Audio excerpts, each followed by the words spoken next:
Huyu Kasongo ameamua kutumia polisi kuua watu ya Mlima Kenya.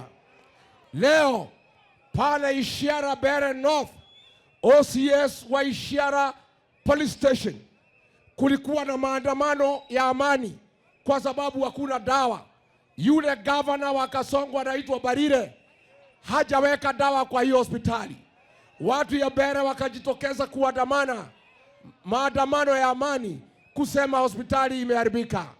OCS akaamuka, akaangalia vijana, akaona ni vijana ya Bere, vijana ya Mlima Kenya, akatoa bastora, akapiga watoto wawili, akawaua.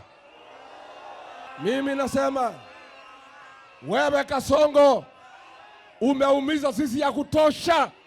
Umeua watoto wetu, umetuharibia biashara, umefuta watu wetu kazi, umeumiza viongozi. Sasa umeenda Bere, pahali ulipewa kiti, umeua wa Bere ati uumize watu ya Mount Kenya.